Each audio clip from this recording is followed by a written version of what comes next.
Στα τέλη του 1800, μια νέα γενιά παράτολμων ανθρώπων άρχισε τις ανασκαφές με το φτιάρι στο ένα χέρι και τη βίβλο στο άλλο. There was a fond hope around the turn of the century that nothing would ever be uncovered that would undercut the Bible in any way. That has not turned out to be the case. Βιβλικοί αρχαιολόγοι βάλθηκαν να φέρουν στο φως την αλήθεια, αλλά ίσως αποκάλυψαν περισσότερα από όσα περίμεναν. Ασυμφωνίες.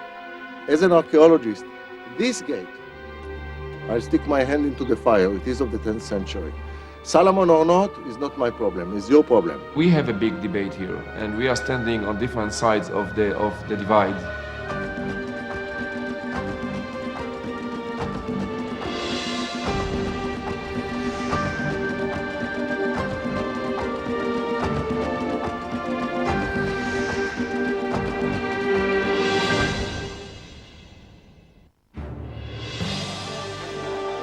Ισραήλ 2000. Με τις ειρηνευτικές συζητήσεις σε αδιέξοδο, η βία κυριαρχεί σε όλη τη χώρα. Διαμαρτυρώμενοι Παλαιστίνοι βγαίνουν στους δρόμους, αφήνοντας την οργή τους να ξεσπάσει σε απρόσμενους στόχους. Αρχαιολογικούς χώρους. For example, an ancient synagogue was found near Gaza with a portrait of King David, and his face has been gouged out. The deliberateness of this destruction is troubling. Τον Οκτώβριο, ένα εξαγριωμένο πλήθος Παλαιστινίων βεβηλώνει και καίει τον παραδοσιακό χώρο του τάφου του Ιωσήφ κοντά στη Σιχέμ. Λίγες μέρες αργότερα, ένας όχλος που λιθοβολούσε καταστρέφει το όμορφα ψηφιδωτά μιας αρχαίας συναγωγής στην Ιεριχώ. If you want to understand what's going on in the Middle East with the dispute between Israelis and Palestinians, you have to understand what's happening in archaeology.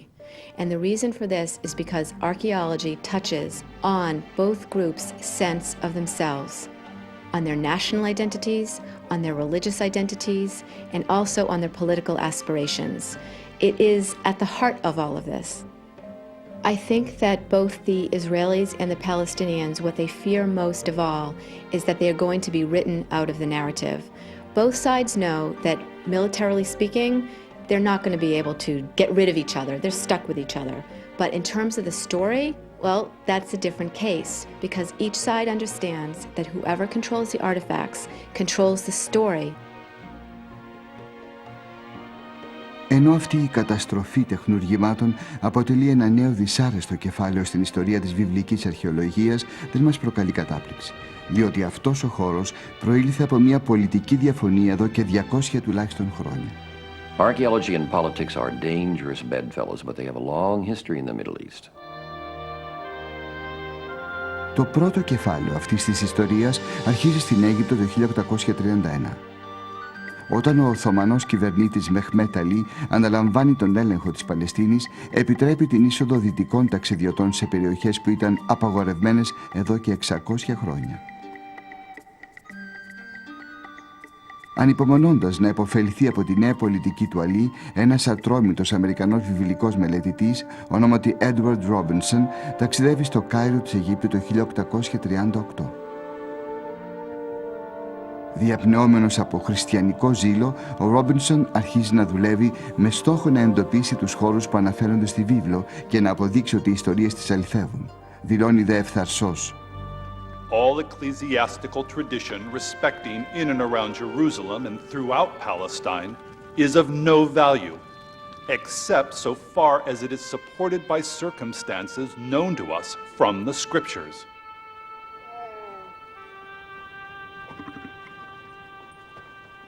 Διασχίζοντας με κόπο την Αιγυπτιακή έρημο, ο Ρόμπινσον διαπιστώνει σύντομα ότι το έργο που ανέλαβε είναι δύσκολο. Πολλές από τις βιβλικές τοποθεσίες που αναζητά έχουν ξεχαστεί με το πέρασμα του χρόνου. Το όνομά τους χάθηκε ή αντικαταστάθηκε με αραβικό από τους Οθωμανούς που την κατέχουν.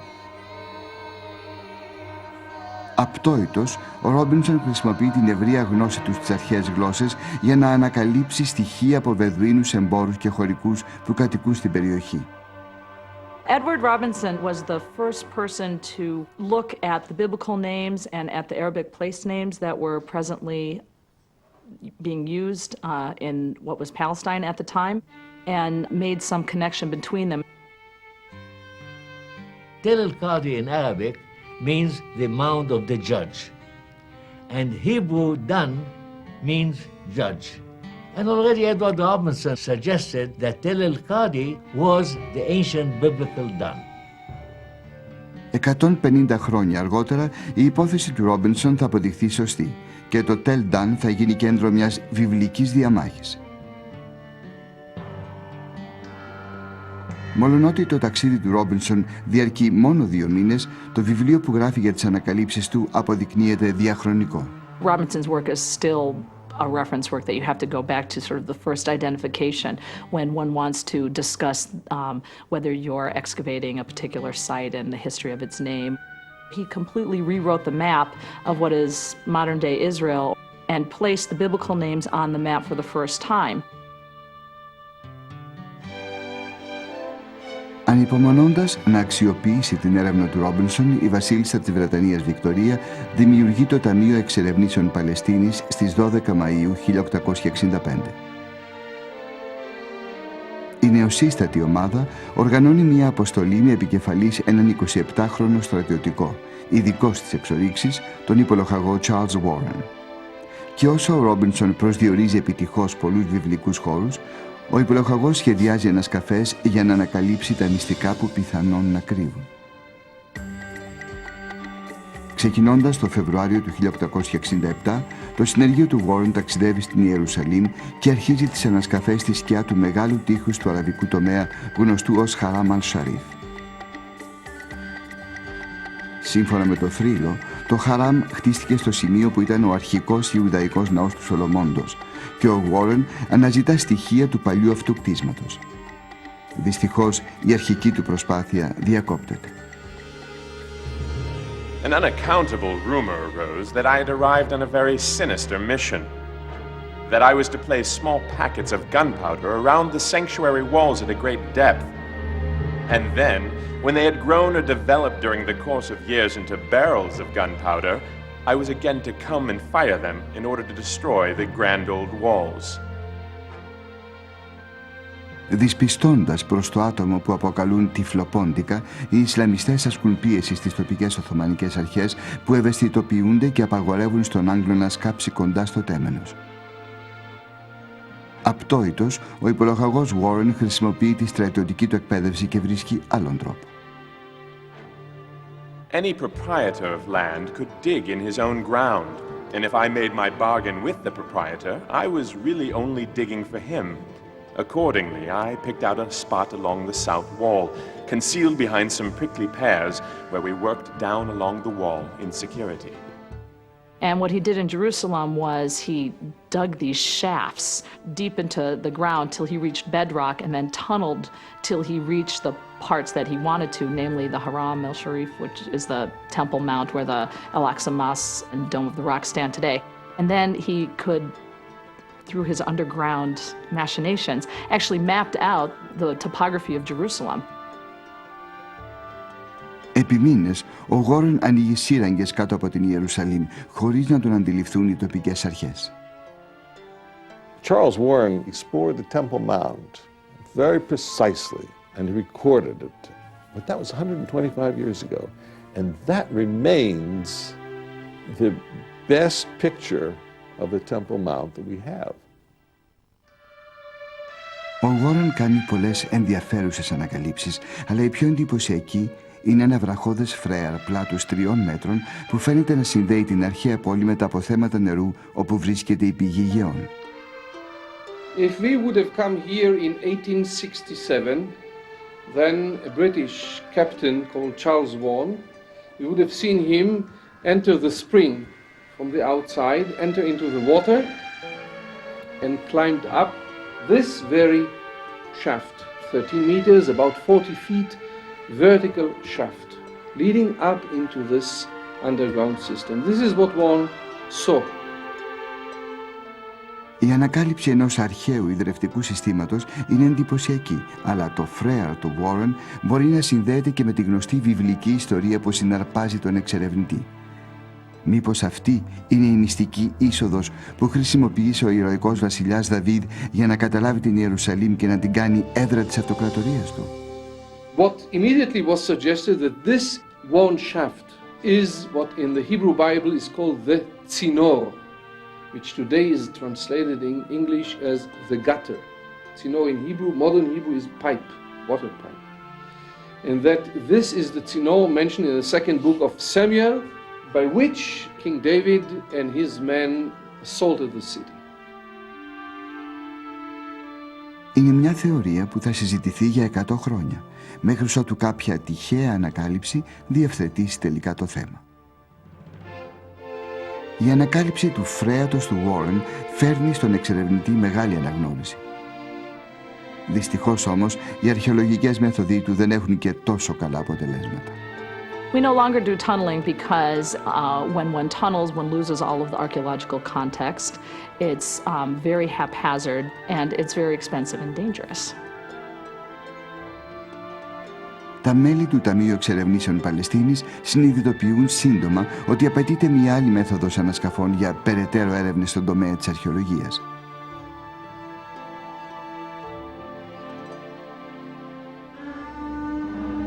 Όπως θα δούμε στη συνέχεια, η ξακουστή πόλη της Ιεριχούς μπαίνει στο στόχαστρο των βιβλικών αρχαιολόγων. John Garstang discovered a wall, mud brick wall that had fallen out, and for 20 years or more, people accepted his conclusions that this was evidence of Joshua's conquest. Λονδίνο, 1890. Όταν η τεχνική διάνοιξης υπογείων στόχων του Γουόρεν αποδείχθηκε ανεφάρμοστη, τα μέλη του Ταμείου Εξερευνήσεων Παλαιστίνης αποφασίζουν ότι απαιτείται νέα μέθοδος ανασκαφών για περαιτέρω έρευνες στον τομέα της αρχαιολογίας. Επιλέγουν έναν εκεντρικό Βρετανό Αιγυπτιολόγο ονόματι William Matthew Flinders Petrie για να τους καθοδηγήσει. Στην Αίγυπτο, ο Πίτρι είχε πειραματιστεί με μια νέα αρχαιολογική τεχνική που ονομάζεται στρωματογραφία. Αντί να ανοίξει υπόγειες στοές για να εξερευνήσει ένα χώρο, ο Πίτρι καθαρίζει εκτεταμένες περιοχές για να αποκαλύψει ολόκληρα στρώματα ή επίπεδα κατοικήσεως.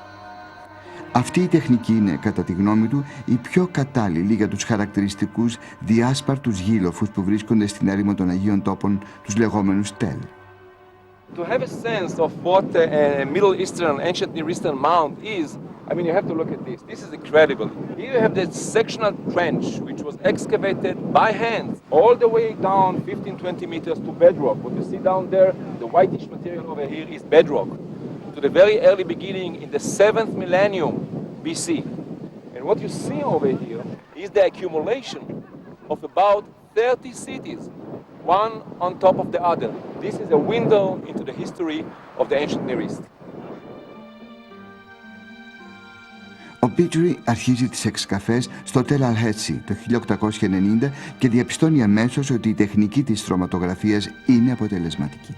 Petrie is, one could argue, the father of stratigraphic archaeology and scientific archaeology in the Middle East, certainly, because he's the one who figured out that an archaeological tell is just layer upon layer of civilization, and that the oldest material is on the bottom and the most recent material is on the top. And as a result of knowing that, you can develop a relative sequence of dating. Καθώς ο Πίτρι σκάβει όλο και πιο βαθιά, προς μεγάλη του έκπληξη ανακαλύπτει ότι κάθε διαδοχικός πολιτισμός περιλαμβάνει χαρακτηριστικά είδη αγκαιοπλαστικής. Καταγράφει σχολαστικά τα διάφορα αυτά είδη, σημειώνοντας παράλληλα και την περίοδο που αντιστοιχούν. Αυτή είναι η αρχή ενός τυπολογικού αρχείου αγκαιοπλαστικής που θα χρησιμοποιηθεί αργότερα για την χρονολόγηση κάθε αρχαιολογικού χώρου στους Αγίους Τόπους. Petrie was the first to understand that pottery should be used to develop a chronology, and we have been adding to that ever since. Οι νέες τακτικές του Πίτρι προσφέρουν τελικά στους αρχαιολόγους τα εργαλεία για να ασχοληθούν με τα αναπάντητα ερωτήματα της βίβλου. Δυστυχώς όμως θα πρέπει να περιμένουν αρκετά χρόνια για να τα χρησιμοποιήσουν.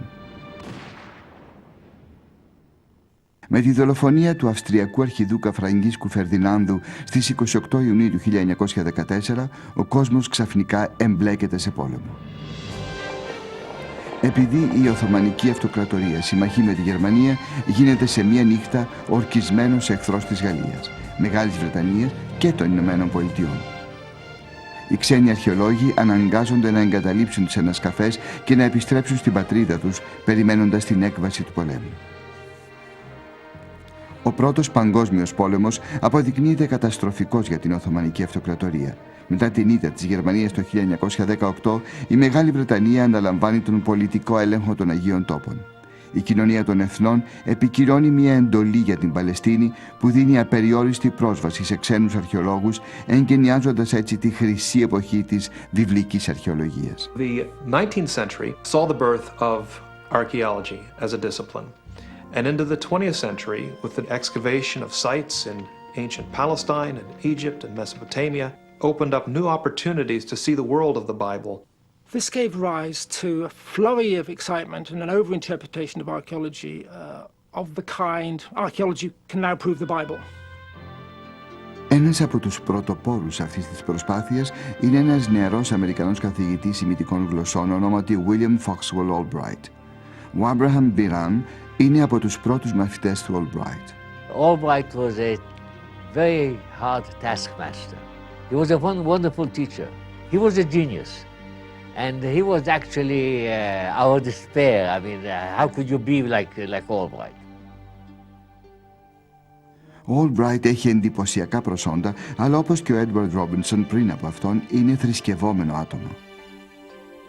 Ο Albright ελπίζει να αντικρούσει το νέο κύμα βιβλικών μελετητών που αμφισβητούν την ιστορική ακρίβεια της βίβλου.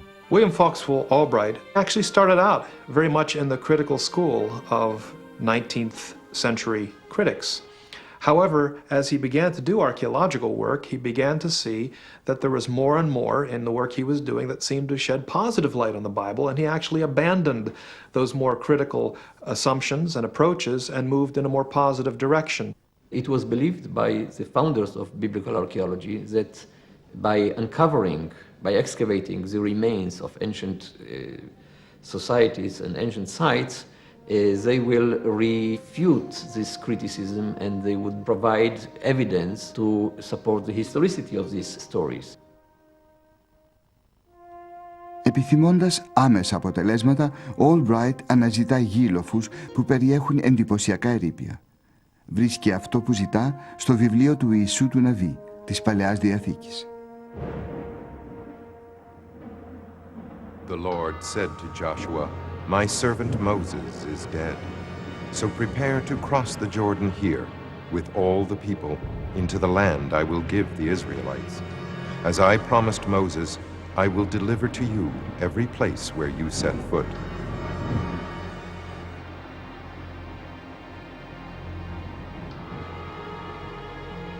Σύμφωνα με τη βίβλο, αφού γλίτωσαν από την αιχμαλωσία στην Αίγυπτο, οι Ισραηλίτες φτάνουν τελικά στη γη της επαγγελίας που είχε περιγράψει πρώτη φορά ο Θεός στον πρόγονό τους Αβραάμ. Αλλά για να την κερδίσουν έπρεπε πρώτα να νικήσουν τους ειδωλολάτρες Χαναναίους που ζούσαν εκεί. Ο Ιησούς του Ναβί οδηγεί τους Ισραηλίτες σε μια σειρά ευνηδιαστικών επιθέσεων, καταστρέφοντας αρκετές πόλεις των Χαναναίων.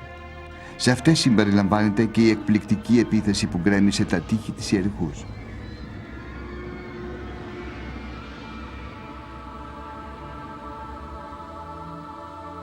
Το 1926 ο William Albright αρχίζει να εξετάζει τα τέλ όπου, σύμφωνα με τις φήμες, υπάρχουν πόλεις που κατέλαβε ο Ιησούς του Ναβί. Σκάβοντας προσεκτικά στο τέλ Βαϊθήλ, ο Albright φτάνει σε ένα επίπεδο καταστροφής που φαίνεται να ανταποκρίνεται στις βιβλικές αναφορές. Συνεχίζοντας, ανακαλύπτει ένα παρόμοιο στρώμα στον αρχαίο χώρο της Γαβαά. Εκεί ο αρχαιολόγος αναφέρει: The first stratum from the time of the judges had been burned, as described in the Bible. Σύντομα, κι άλλοι βιβλικοί αρχαιολόγοι αναφέρουν παρόμοιες καταστροφές στους δικούς τους αρχαιολογικούς χώρους, συμπεριλαμβανομένου και ενός γκρεμισμένου τείχους στη μυθική πόλη της Ιεριχούς. John Garstang excavated a site called Tel El Sultan, which we call Jericho, and he dug there in the 1930s. Now, he believed that the biblical story was true. He discovered a city that was massively destroyed. He found parts of a wall, mud brick wall that had fallen out, and there was evidence of burning all over the site. And he dated it to 1400 BC. And for 20 years or more, people accepted his conclusions that this was evidence of Joshua's conquest.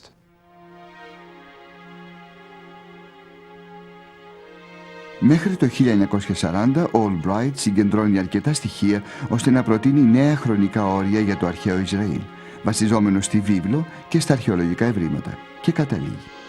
There has been a distinct gain to theology from this research. Discovery after discovery has established the accuracy of innumerable details and has brought increased recognition of the Bible as a source of history. I think Albright's great contribution is to open our eyes to the biblical account on the one hand and to archaeological research on the other. That he established a relationship between the two disciplines. Αλλά σε όλη τη Μέση Ανατολή επικρατεί μια ανησυχία. Επίκυνται αλλαγές που θα απειλήσουν τη χρονολογική ακολουθία του Albright και τα ίδια τα θεμέλια της βιβλικής αρχαιολογίας. Όπως θα δούμε στη συνέχεια, από νέες ανασκαφές στην Ιεριχώ θα προκύψουν ανησυχητικά ερωτήματα. There was a fond hope around the turn of the century that nothing would ever be uncovered that would undercut the Bible in any way. That has not turned out to be the case.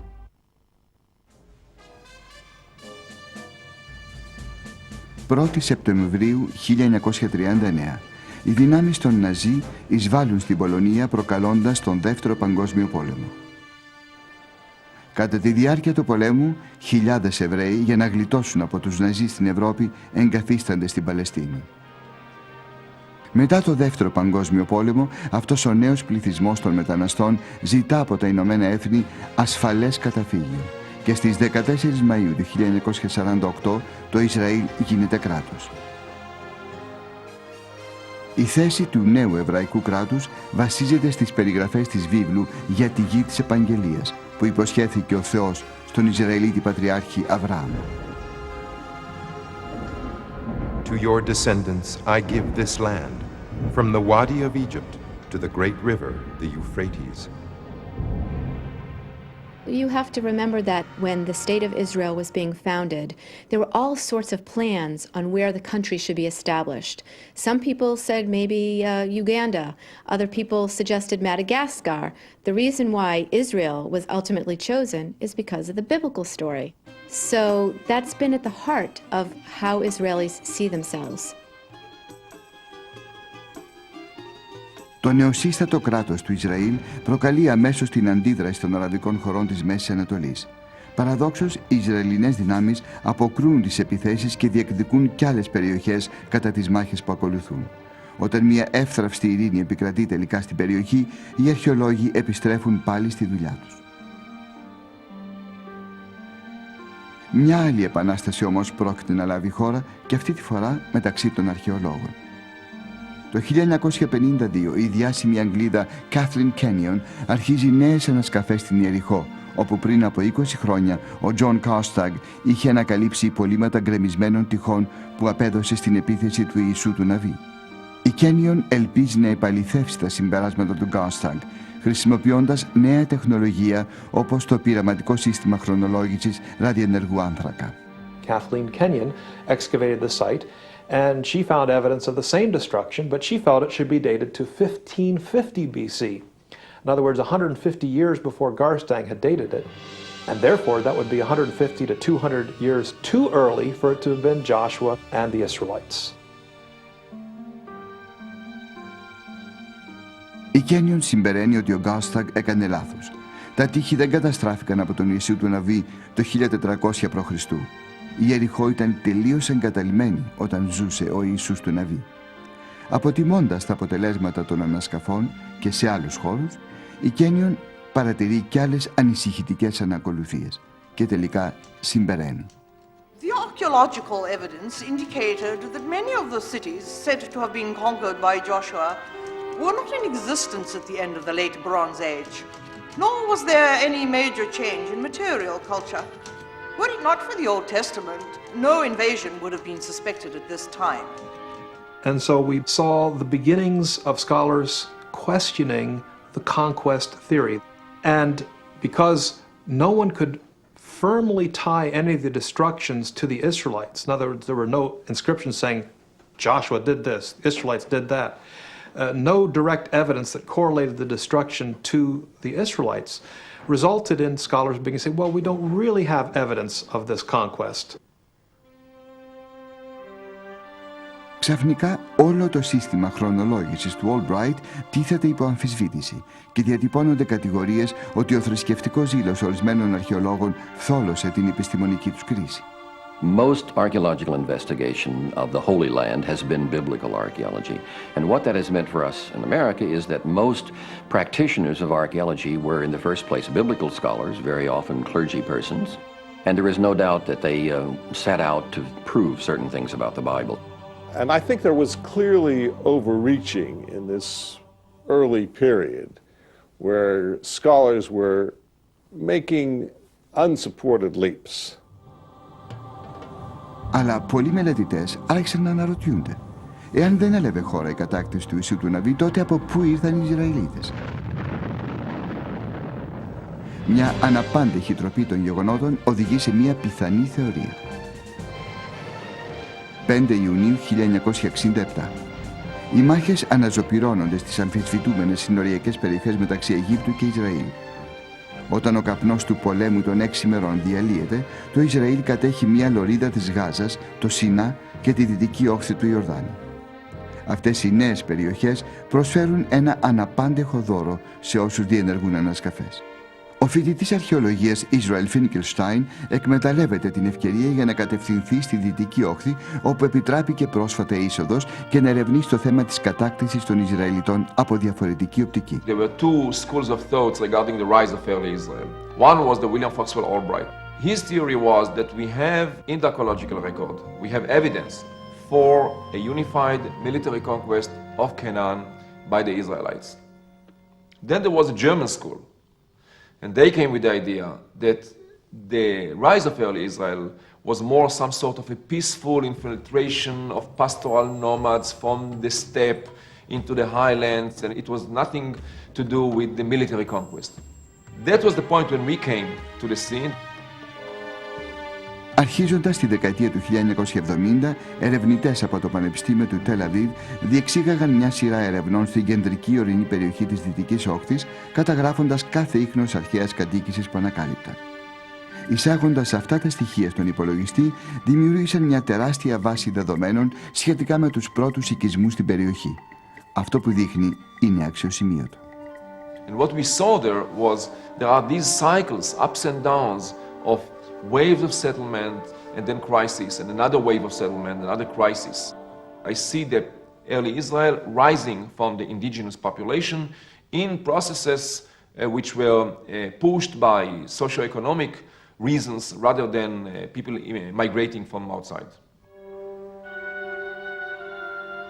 Βασιζόμενος στα ευρήματα, ο Φίνκελστάιν προτείνει μια τρίτη θεωρία για να εξηγήσει την προέλευση του αρχικού Ισραήλ.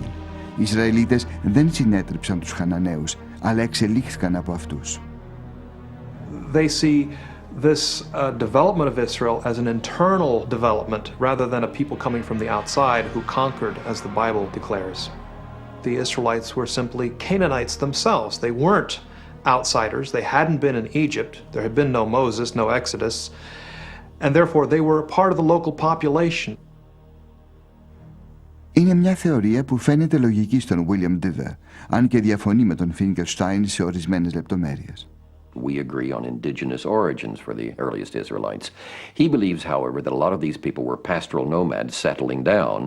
I believe that the population was a mix of some pastoral nomads, farmers from elsewhere in Canaan, refugees from the decaying urban Canaanite city-states, and perhaps some newcomers from Egypt who might have brought with them the story of the Exodus. I see early Israel as a much more dynamic mix, I think, than he does. Ό,τι και να ήταν, οι ανασκαφές που ακολούθησαν, όπως στην αρχαία πόλη της Ασόρ, δείχνουν ότι πολλά από αυτά τα ορεινά χωριά παρουσιάζουν μεγάλες ομοιότητες. Είναι συγκεντρωμένα σπίτια, χωρίς ανάκτορα, χωρίς δημόσια κτίρια ή ναούς. This is what we have of the period, say 12th, 11th centuries. This is the period of settlement. Whether we are talking about Israelites, proto-Israelites, Canaanites, whoever, this is the rather poor, miserable type of occupation that we have during those crucial 2 centuries. In time, they will call themselves Israelites by the 10th or 9th century. I call them proto-Israelites, erring on the side of caution, because the Israelites of these early villages are not the same as the Israelites of the monarchical period, obviously. I'm willing to bet that they are the authentic ancestors of later Israel. Finkelstein is much more skeptical than I at this point, and he doesn't seem really to know who they are. But I suspect they knew who they were, and it's up to us to find out. Ενώ η ριζοσπαστική θεωρία του Finkelstein συγκλονίζει τους παραδοσιακούς βιβλικούς αρχαιολόγους, αποδεικνύεται ότι είναι απλώς η κορυφή του παγόβουνου. Η διαφωνία αρχίζει να παίρνει διαστάσεις στα μέσα της δεκαετίας του 70 με την εμφάνιση μιας ανομοιογενούς ομάδας μελετητών που αποκλήθηκαν μινιμαλιστές. Είναι ένα παρονίμιο που προήλθε από τις θεωρίες τους που μειώνουν στο ελάχιστο την ιστορική ακρίβεια των βιβλικών διηγήσεων. The society that was created in the Bible and their history was an imaginary one, a fictional one. It's a strong term, but let's say it. I didn't believe in the reality of 3.5 million people wandering across the Sinai Desert for 40 years. I didn't believe in the crossing of a sea with the water standing up. I didn't believe that these people were descended from one ancestor. I didn't believe that they committed genocide on a whole people and kicked them out and moved in. You simply cannot judge the Bible on its own testimony. It's not worth anything. You have to use something independent. However unpalatable that is to a lot of people. It's just basic common historical sense, and there is no alternative. Οι μινιμαλιστές ισχυρίζονται ακόμη ότι η Παλαιά Διαθήκη γράφτηκε χιλιάδες χρόνια αφότου έλαβαν χώρα τα γεγονότα, πιθανόν από μια ομάδα ελληνόφωνων Εβραίων που είναι γνωστοί ως Ελληνιστές. Αυτοί επινόησαν το μύθο του Παλαιού Ισραήλ για να παρουσιαστούν ως θρησκευτικοί του διάδοχοι. They wanted to know where they came from, but they wanted to come from a place they were happy having come from. They wanted to explain certain phenomena in their own day, certain conventions, customs, traditions, institutions. And they wrote what they thought was the answer that they needed. They couldn't possibly have known whether most of what they said was true, and I don't think they really cared. So what has happened is that we have moved from a presumption of innocence that if the Bible makes a statement that Joshua conquered Jericho, well then Joshua must have conquered Jericho.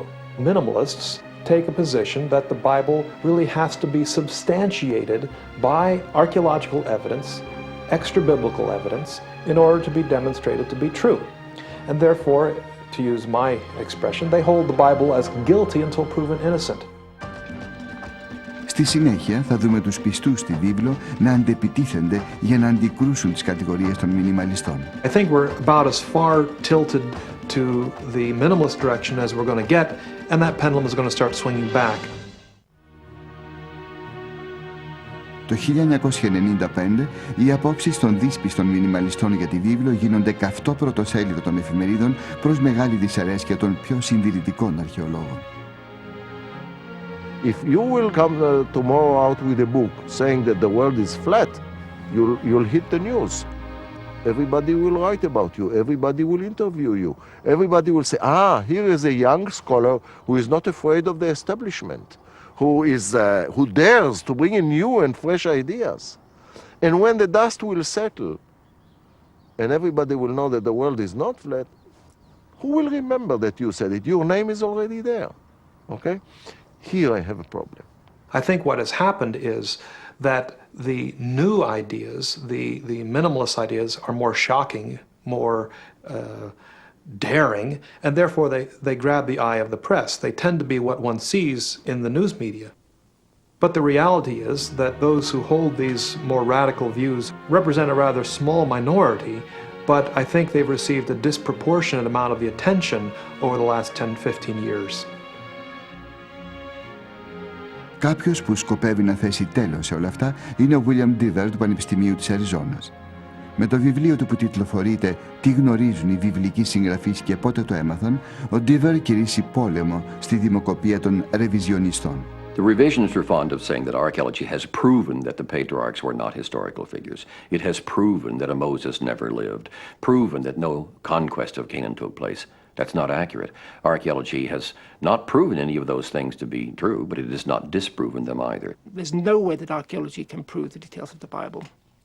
it can sometimes disprove them, which is the bind, and it's fortunate for me in a way that at least it can do that. We can say when a whole biblical picture is wrong, but if it's possible to be right, then all we can say is it's possible to be right.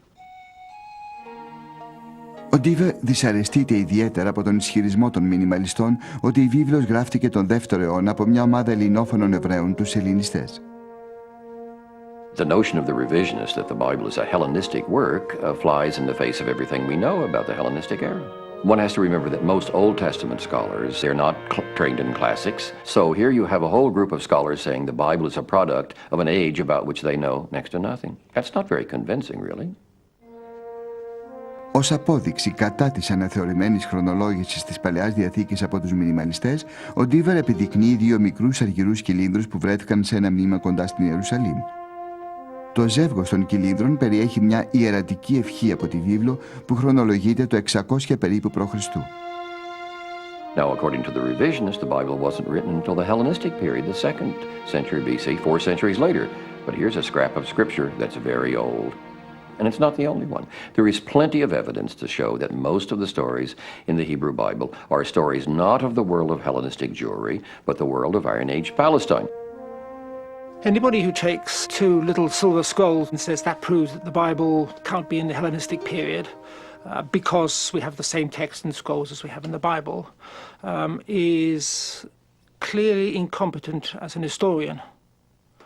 The rule is always that you date things by the latest and not by the earliest.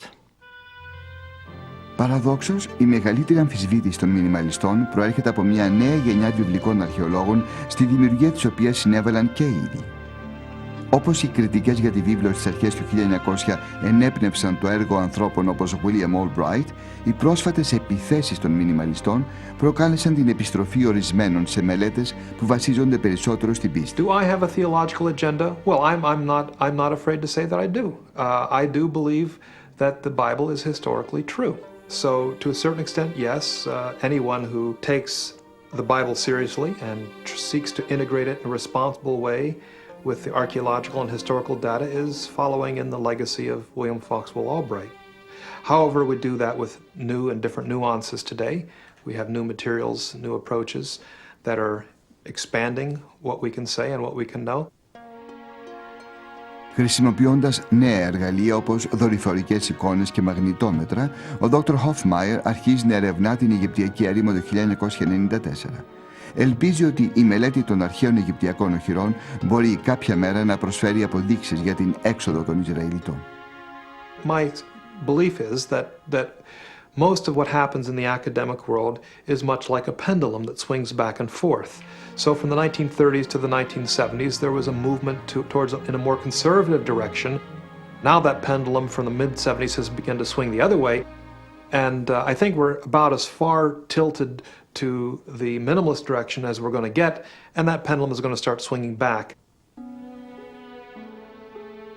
Αυτή η κίνηση του εκκρεμούς έλαβε νέα όθηση πρόσφατα με τις νέες ανακαλύψεις από τον αρχαιολογικό χώρο της Ασόρ.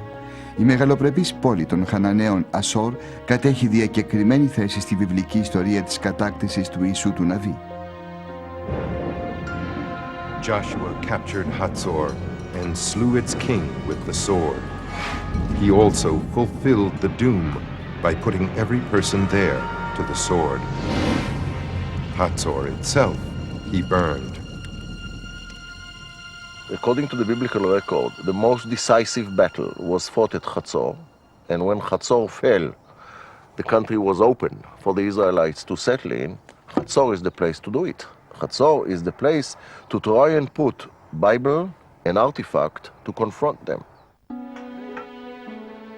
Κάνοντας ανασκαφές στην Ασόρ το 1996, ο Άμνον Μπεν Τόρ φέρνει στο φως νέα στοιχεία που φαίνονται να συνηγορούν υπέρ της βιβλικής αναφοράς για την κατάκτηση της πόλης από τον Ιησού του Ναβί. We are in the throne room.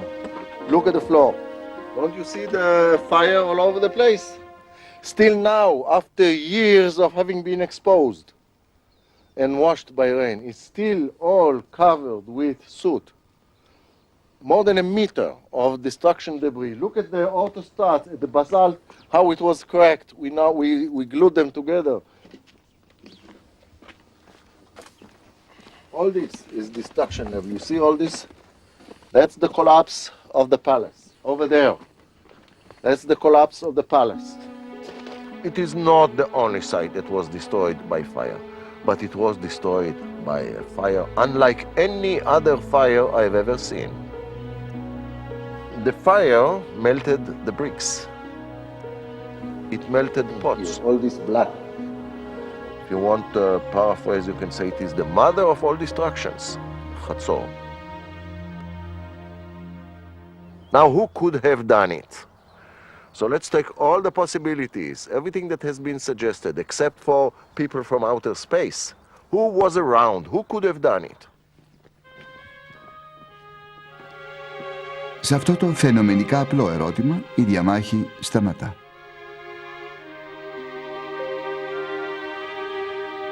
Αν τα στοιχεία του Μπέντο αποδεικνύουν πραγματικά ότι ο Ιησούς του Ναβί και οι Ισραηλίτες κατέστρεψαν την Ασόρ, τότε η ιστορία της βίβλου είναι αληθινή. Εάν όχι, μπορεί να γίνει δεκτή η εναλλακτική θεωρία του Ισραήλ Φίνκελστάιν.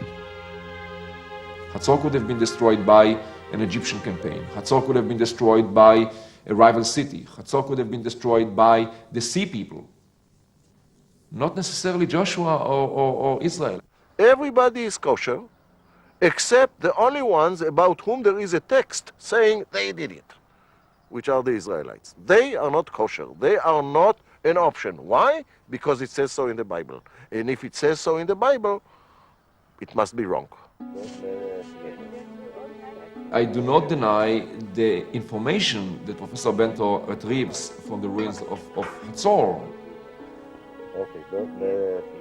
What I'm disputing the interpretation. In my opinion, there is no reason to interpret this as a conquest of Joshua. Αλλά τα καμένα τείχη δεν είναι το μόνο στοιχείο με το οποίο ο Μπέντορ στηρίζει τον ισχυρισμό του ότι ο Ιησούς του Ναβί και ο Ισραηλινός στρατός κατέστρεψαν την Ασόρ. Ακόμη πιο πιστική είναι μια σειρά βεβηλωμένων ιερών αγαλματιδίων των Χαναναίων και Αιγυπτίων που ο Μπέντορ ανακαλύπτει στα ρήπια του κατεστραμμένου παλατιού. It has been deliberately mutilated. The head was cut off, the paws were cut off, and somebody tried to do something to the name. Most people in the ancient world had respect for each other's religion. Now, before the Israelites came into the Promised Land, Moses instructed them in the book of Deuteronomy that they're supposed to destroy the idols and the sanctuaries of the Canaanites. And this sure looks like a very deliberate act of desecration. Then it's a logical assumption that the Israelites were the ones responsible for the destruction of Hatzor. Προς το παρόν, ούτε ο Φίνκελστάιν ούτε ο Μπέντορ φαίνονται διατεθειμένοι να υποχωρήσουν. Υποστηρίζουν και οι δύο τα στοιχεία και τις διαφορετικές ερμηνείες τους. We have a big debate here, and we are standing on different sides of the divide in the debate. If we take people like Professor Bento, they would, I suppose, say that many of the things that I'm saying are wrong and that they interpret the biblical material in a different way, they interpret archaeological material in a different way. That's okay, that's part of the game. There's more than one point of view, there's more than one reconstruction. I have friends in the minimalist camp. I'm happy to sit down and have lunch with them and talk over our ideas. And that's what the academic world is all about. It's about opening doors of inquiry, not closing them. Παρά τις συχνές αντιπαραθέσεις τους, και οι δύο πλευρές τονίζουν αμέσως ότι τελικά η διαμάχη πρέπει να παραμείνει ακαδημαϊκή. It doesn't make any difference, frankly, what archaeologists say. Archaeologists will argue that Joshua did not conquer the whole country, that it was not a war of battle, that there were no battles, that there were quiet infiltration. All this doesn't matter. The fact is that the people settled. There was a kingdom of Israel, and you have a history, you have a tradition. When I sit with my daughters to the Seder in Passover to read the Haggadah, I read the Haggadah as is. I'm not telling them, listen, there is an archaeological find here or there which contradicts the story. Forget it. The story is a wonderful story. It's an important story. Στο επόμενο επεισόδιο θα δούμε ότι η αρχαιολογία γίνεται το πιο σύγχρονο όπλο στον αγώνα για μια πατρίδα. Are we going to say, well, we are very sorry. Indeed, there was no David, there was no Solomon. We are sorry, we came to the wrong country, we are going somewhere else. Okay? This is, of course, idiotic, but it is being used politically. Μετάφραση Άσπα Σταύρου Σαμπατακάκη. Αφήγηση Αλέξης Κοστάλας. Τεχνική επιμέλεια Ηλίας Θεοδόσης. Μίξη ήχου Βασίλης Βασιλάκης. Επιμέλεια μεταγλωτισμού, τμήμα υποτιτλισμού, μεταγλωτισμού και ελέγχου, διεύθυνσης προγράμματος ΕΡΤ.